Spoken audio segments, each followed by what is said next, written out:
لیکن یہ کہ امام مہدی کی حکومت قائم کرنے کے لیے کون لوگ آئیں گے؟ عرب جو ہیں وہ اندر سے کھوکھلے ہو چکے ہیں، عیاشی نے، دولت نے، پیسے نے، دولت، پیسہ، عیاشی، اس کی وجہ سے کھوکھلے ہو چکے ہیں۔ یہاں میں آپ کو دو حدیثیں سنانا چاہتا ہوں۔ سنن ابن ماجہ کی روایت ہے حضرت ابو ہریرہ سے رضی اللہ تعالی عنہ، قال قال رسول اللہ صلی اللہ علیہ وسلم اذا وقعت الملاحم بعث اللہ بعثا من الموالی ہم اکرم العرب فرسا واجودہ سلاحا یوید اللہ بہم الدین، رواہ ابن ماجہ عن ابی ہریرہ رضی اللہ تعالی عنہ۔ جب ملاحم کا دور شروع ہوگا تو اللہ تعالیٰ اٹھائے گا ایک لشکر یا لشکروں پر لشکر موالی میں سے۔ موالی کون ہے؟ عربوں نے جب فتح کیا تھا اس پورے علاقے کو خلافت راشدہ کے دوران، اور پھر وہ لوگ جو ہے، ایک رائے تو یہ تھی کہ انہیں غلام بنایا جائے سارے آبادیوں کو، لیکن یہ کہ حضرت عمر کا اجتہاد تھا، اس کے مطابق جو ان کو غلام نہیں بنایا گیا تو وہ موالی کی حیثیت رکھتے ہیں۔ عربوں میں دم نہیں ہے، موالی میں سے لشکر اٹھیں گے کہ جو در حقیقت حضرت مہدی کی حکومت کو قائم کریں گے۔ دوسری حدیث سنیے، عن عبداللہ ابن الحارث رضی اللہ تعالی عنہ، اور یہ ابن ماجہ کی روایت ہے، قال قال رسول اللہ صلی اللہ علیہ وسلم یخرج ناس من المشرق فیوطئون للمہدی یعنی سلطانہ، لشکر نکلیں گے، لوگ آئیں گے مشرق سے اور وہ حضرت مہدی کی حکومت کو جمائیں گے اور قائم کریں گے۔ اب ذرا نوٹ کیجئے کہ جزیرہ نماء عرب کے مشرق میں کون سے ملک ہیں؟ تین: ایران، افغانستان، پاکستان۔ یہ تین سالڈ مسلم ممالک، مسلم آبادی اکثریت۔ ویسے تو یہ کہ آگے ہندوستان میں 20 کروڑ مسلمان ہیں، لیکن وہ 20 کروڑ جو ہیں وہ تو 80 کروڑ کے اندر تحلیل ہو جاتے ہیں غیر مسلموں میں، لیکن یہاں جو معاملہ ہے یہ غالب اکثریت کے۔ ان میں سے ایران کا معاملہ جہاں تک ہے، نمبر ایک یہ کہ وہ شیعہ عقائد کے حصار میں بند ہے، اس سے ادھر ادھر ہونا اس کے لیے ممکن نہیں۔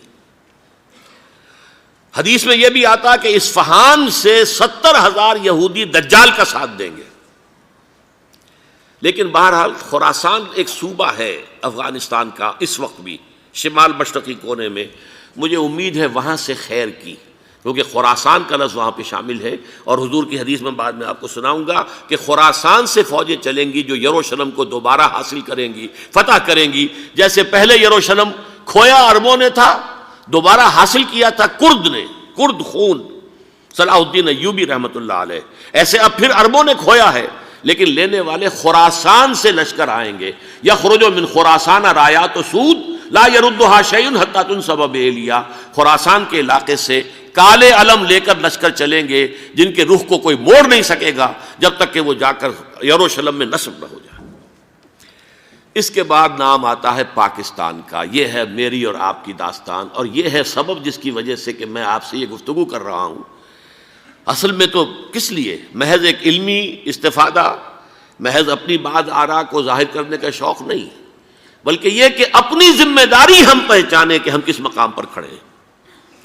دیکھیے، اس پاکستان کے بارے میں یا ہندوستان کے بارے میں علامہ اقبال نے کہا تھا اپنے ترانہ ملی میں، میرے عرب کو آئی ٹھنڈی ہوا جہاں سے، میرا وطن وہی ہے، میرا وطن وہی ہے۔ اور مجھے بتایا گیا کہ سنن ابی داؤد میں یہ روایت موجود ہے کہ حضور نے فرمایا کہ ہندوستان کی طرف سے مجھے ٹھنڈی ہوا آتی ہے، اگرچہ مجھے وہ حدیث ابھی نہیں ملی ہے، لیکن حزب التحریر کا ایک کارڈ مجھے ملا تھا، تو اس میں اس حدیث کا اور اس میں ابو داؤد کی روایت کا حوالہ موجود تھا۔ لیکن میں جو چیز آپ کو بتا چکا ہوں وہ یہ کہ الف ثانی کا پورا تجدیدی کارنامہ اس ہندوستان کی سرزمین میں ہوا۔ مجدد الف ثانی شیخ احمد سرندی، شاہ ولی اللہ دہلوی، سید احمد بریلوی، وہ تو ہمارے پاکستان میں آ کر جو ہے ان کا خون جذب ہوا ارض پاکستان میں۔ پھر شیخ الہند مولانا محمود حسن۔ تحریک خلافت چلی تو صرف ہندوستان میں چلی اور کہیں نہیں چلی۔ آزادی کی تحریک چلی پوری دنیا میں، وہ نیشنلزم کی بنیاد پر چلی، ملے نیشنلزم، عرب نیشنلزم، ترک نیشنلزم۔ ہمارے ہاں چلی تو اسلام کے نام پر، پاکستان کا مطلب کیا؟ لا الہ الا اللہ۔ پھر پاکستان قائم ہوا معجزے کے طور پر، بلکہ نازل ہوا ہے لیلۃ القدر میں، انا انزلناہ فی لیلۃ القدر، جیسے قرآن نازل ہوا لیلۃ القدر میں، یہ پاکستان بھی نازل ہوا لیلۃ القدر میں۔ اس کا برقرار رہنا ابھی تک معجزہ ہے۔ ہندو یہ سمجھتا تھا، کانگریس سمجھتی تھی کہ جھٹپٹ ختم ہو جائے گا۔ پھر یہ کہ اس کا قرارداد مقاصد کا پاس ہو جانا، مزید بھی اور اضافی دفعات دستور میں آ جانا، اب کمرشل انٹرسٹ کو ربا قرار دے کر حرام قرار دینا، یہ سارے لینڈ مارکس ہیں کہ جو اشارہ کر رہے ہیں کسی چیز کی طرف، معاملہ کدھر جا رہا ہے۔ پھر یہ کہ یہ جو 14ویں صدی کے مجدد تھے شیخ الہند، اس کے بعد سے کچھ ایسی شخصیتیں عظیم پیدا ہوئی ہیں ہند میں، جن کو میں سمجھتا ہوں کہ 14ویں صدی کے مجدد اور 15ویں صدی کے مجدد کے درمیان، یہ 15ویں صدی کے مجدد کی راہ کو سیدھا کرنے والے، جیسے کہ حضرت یحییٰ نے کہا تھا میں تو آنے والے کا راستہ سیدھا کر رہا ہوں حضرت عیسیٰ کے لیے، ایسے ہی 15ویں صدی کے لیے امام مہدی کے لیے راستہ صاف کرنے والے سب سے پہلے علامہ اقبال، جنہوں نے اسلام کا تصور دین کی حیثیت سے دوبارہ زندہ کیا ہے، ورنہ اسلام ایک مذہب کی شکل اختیار کر چکا تھا۔ پھر مولانا مودودی، مولانا ابوالکلام آزاد حکومت الہیہ کے نعرے کے ساتھ میدان میں آئے۔ یہ اقبال نے جو تصور پیش کیا تھا اس پر عملی جد و جہد کے لیے حزب اللہ قائم ہوئی۔ نوٹ کر لیجئے 11 برس کا فرق ہے عمر کا علامہ اقبال کے اور ابوالکلام کے، اور 1913 میں جب حزب اللہ قائم کی ہے اس وقت علامہ اقبال کی ملی شاعری اپنے عروج کو پہنچ چکی تھی۔ پھر یہ کہ علامہ اقبال کے بعد تعمیل جو ہے اس کام کی وہ ابوالکلام نے کی، لیکن روایتی علماء نے کی شدید مخالفت کی وجہ سے وہ بددل ہو کر چھوڑ گئے، کانگریس میں شامل ہو گئے، بساط جو ہے حزب اللہ کی انہوں نے لپیٹ دی۔ پھر مولانا مودودی آئے، انہوں نے وہ ڈور جو ہے اس کا سرا تھاما، جماعت اسلامی قائم کی حکومت الہیہ ہی کے قیام کے لیے۔ اگرچہ میرے نزدیک یہ کہ وہ انتخابی اور ایک قومی سیاست کی ایک جماعت بن کر پاکستان میں جو ہے دلدل میں پھنس گئی ہے، اب ہم اس کی کوشش کر رہے ہیں، تنظیم اسلامی اور یہ تحریک خلافت جس کے تحت یہ جلسہ ہو رہا ہے، یہ ساری چیزیں وہ ہیں کہ آپ کو سوائے پاکستان کے اور کہیں نہیں ملیں گی پوری دنیا میں۔ معلوم ہوتا ہے کہ پاکستان کو بہت بڑا رول پلے کرنا ہے اس میں، اور اس کے ساتھ اب جمع کر لیجئے افغانستان کی عمارت افغانستان، اسلامی عمارت افغانستان قائم ہو چکی ہے۔ یہ پچھلے 20 سالوں میں جو کچھ وہاں ہوتا رہا ہے اس سے پہلے تصور نہیں ہو سکتا تھا۔ علامہ اقبال کے فرزند بھی دیکھ کر آئے ہیں، تو اگرچہ وہ خود میں سمجھتا ہوں کہ خاصے انہیں آپ لبرل کہیں، آزاد خیال کہیں، لیکن اس درجے متاثر ہو کر آئے تھے کہ انہوں نے یہ کہا افغانستان میں جو میں نے حالات دیکھے ہیں کہ اگر 2-4 اور مسلمان ملکوں کے اندر یہ نظام قائم ہو جائے تو پوری دنیا مسلمان ہو جائے گی۔ یہ سب کچھ کیسے ہو رہا ہے؟ یہ آنے والے دور کی جھلکیاں ہیں۔ Coming events are casting their shadows before. یہ سب بتا رہے ہیں کہ پاکستان افغانستان کو مل کر اس میں کوئی عظیم رول پلے کرنا ہے۔ اور اس کے ضمن میں اب میں علامہ اقبال کے بارے میں آخری بات کہہ رہا ہوں۔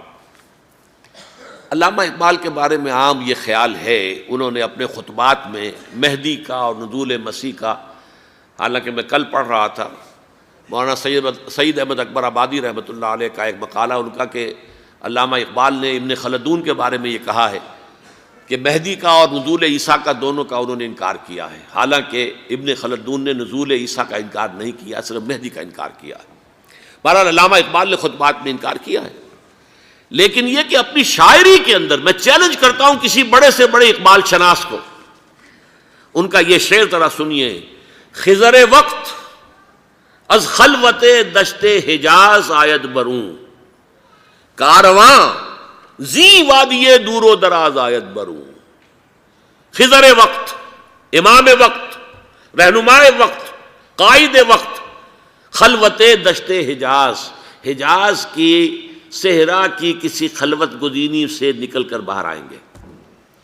میں حیران ہوتا ہوں علامہ کے اس فکر پر اور اس مصرے پر۔ یہاں انہوں نے شیعہ اور سنی دونوں کے کانسیپٹ جمع کر دیے۔ شیعہ کا کانسیپٹ یہی چھپے ہوئے کسی غار میں وہاں سے برآمد ہوں گے، اور ہمارا کانسیپٹ میں ام سلمہ رضی اللہ تعالیٰ عنہ کی حدیث سنا چکا، چھپے ہوئے ہوں گے وہ وہاں پر، مدینے سے نکل کر آ کر مکے میں چھپ جائیں گے۔ اس خانہ جنگی کی حالت میں لوگ ان کی طرف دیکھ رہے ہوں گے، سوچتے ہوں گے انہیں میدان میں آنا چاہیے، کوئی پارٹ پلے کرنا چاہیے، امت کی رہنمائی کرنی چاہیے، لیکن وہ چھپیں گے، وہ کارے ہوں گے، وہ اس ذمہ داری کو قبول نہیں کرنا چاہیں گے، جا کے چھپ جائیں گے مکے میں، وہاں سے مکے والے انہیں نکالیں گے، اور وہ کارے ہوں گے، انہیں بالکل یہ پسند نہیں ہوگا کہ یہ ذمہ داری اٹھائیں۔ تو خضر وقت از خلوت دشت حجاز آیت بروں، کارواں زی وادی دور و دراز آیت بروں۔ کارواں جو چلے گا ان کی مدد کے لیے اس وادی دور و دراز، اس زی عظیم وادی دور و دراز، یہ وادی سندھ ہے۔ وادی سندھ جو ہے ہم سمجھتے ہیں کہ صرف یہ پاکستان اور پنجاب جو ہے یہ اس میں شامل ہے، سندھ اور پنجاب نہیں، افغانستان کا پورا مشرقی علاقہ اس میں شامل ہے۔ جیسے دریائے جہلم سندھ میں جا رہا ہے، جیسے دریائے گلگت سندھ میں آ کر ملتا ہے، جیسے دریائے چناب اور راوی اور جہلم اور یہ سب جا رہے ہیں اور آ رہے ہیں، اسی طرح دریائے کابل کہاں سے آ رہا ہے، دریائے گومل کہاں سے آ رہا ہے، ٹوچی کہاں سے آ رہا ہے، یہ سارا جو ہے ڈرین جو ہو رہا ہے ایسٹرن جو ہے پارٹ آف افغانستان، یہ سب وادی ہے۔ اس وادی کے یہ دو حصے ہیں، ایک حصہ جو ہے یہ ادھر پاکستان میں ہے اور اسی وادی کا دوسرا حصہ جو ہے وہ افغانستان میں ہے۔ کارواں زی وادی دور و دراز آیت بروں، کارواں چلے گا یہاں سے، یخرج ناس من المشرق یؤتون للمہدی یعنی سلطان ہی، مشرق سے فوجیں چلیں گی کہ جو مہدی کی حکومت قائم کریں گی، اور یخرج من خراسان رایات و سود، اور خراسان سے سیاہ پرچم چلیں گے کہ جن کا رخ کوئی موڑ نہیں سکے گا، حتیٰ تنصب بإیلیا، یہاں تک کہ وہ جا کر یروشلم کے اندر نصب ہو جائیں گے۔ حضرات، میں ایک میری گفتگو کا حصہ باقی تھا لیکن میں اسے چھوڑ رہا ہوں، اس لیے کہ گلوبلائزیشن جو اس کی ہوگی، جو خلافت علی منہاج النبوہ کی تجدید کامل حضرت مہدی کے ہاتھوں عرب میں ہوگی، اس سے پہلے اس کے لیے محنت، کوشش، جد و جہد پاکستان اور افغانستان میں ہو چکی ہوگی جو اسے سپورٹ کرے گی اور وہاں جا کر حکومت قائم کرے گی۔ اس کے بعد گلوبلائزیشن کا جو مرحلہ اس کا ہے وہ حضرت مہدی کے ہاتھوں نہیں ہے، وہ حضرت عیسیٰ ابن مریم ان کے نزول کے بعد ہے، جن کے نزول کے بعد دجال کا خاتمہ ہوگا اور یہودیوں کا استیصال ہوگا۔ مسلمانوں پر بھی بڑی تکالیف عربوں پر آئیں گی، شدائد آئیں گے، لیکن یہ وہ میں حصہ ملتوی رکھتا ہوں کسی دوسری محفل اور کسی دوسری مجلس اور نشست پر۔